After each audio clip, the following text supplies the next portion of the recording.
On December 15th of 2019, Tradelands added a huge update by storm that surprised a lot of players. This update is what I personally call the map expansion update.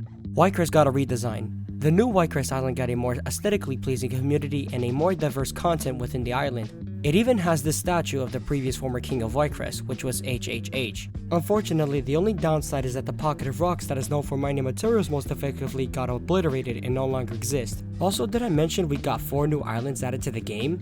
Cannoneers Key, Harrisburg, Nassau, and Salem are the newcomers to the game. Cannoneers Key, which is currently independent, meaning that it's owned by no faction, similar to Freeport, is located southwest of Freeport, which has the shape of a key or jade, according to most players. What contains in this island is new cargo you can trade, which are oranges and melons, each for 60 doubloons. And surprisingly, fish cargo that Freeport no longer has, which is red drum, tuna, and marlin. This means that Freeport is no longer the only island that has fish, and the complete meta change to fish trading. Before this update, you could have simply traded fish between Freeport and Weicker to make the most profit from cargo, but with this change, the meta for fish trading will be much harder and different from its previous version.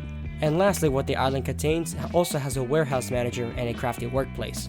Nassau, which is currently owned by the Kingdom of Weicker, is located south of the Weicker Island. The island consists of 6 chunks of itself, the main one being in the middle. It also contains cargo to be traded with, which are linen, quilts, and sugar, each for 60 doubloons each, and fish cargo that Freeport no longer has, which is mullet and mackerel. It even has a lighthouse, excluding the fact that it doesn't light up in the night, which might have been a nice feature if it was added, but I digress.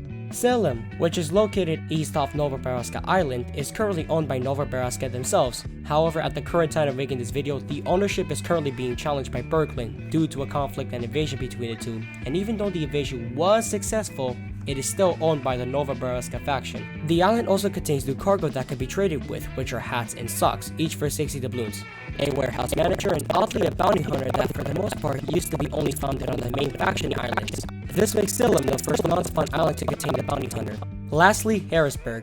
The island, which is also owned by Novobaraska, is located north of Blackwind Cove and making the island the most northern ground from the entire game at this current state. The island has 3 new cargo that can be traded with, which are molasses, chicken, and farm tools, each for 60 doubloons, a warehouse manager, and a general merchant. However, this general merchant is different from the other ones in the game from what it's selling. This merchant contains a new item that can be bought, which is a large map. What is different than regular maps is that the large maps has all the entire islands and non-spawn islands. It will cost you 5,000 doubloons and can be only bought at Harrisburg Island though. Another thing that the island has is that it has a little mine at the back of the large rocks that question the community players. A speculation that has been going around that involves with this mine is that there might be a chance you can get onyx from here. This hasn't been tested nor confirmed, so I just say continue mining gems and onyx at Freeport until new information can come out.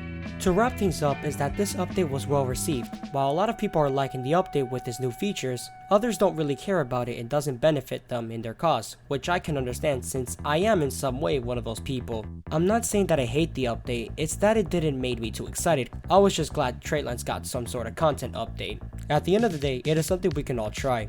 I will keep you updated on what else will be added and if I get any new information. The ICE tutorial is still in the works, but it might be delayed. This is because it got busy with other things that are much important, but do expect an ICE tutorial late December, early January. Thanks for watching everybody, hope you have a nice day or night.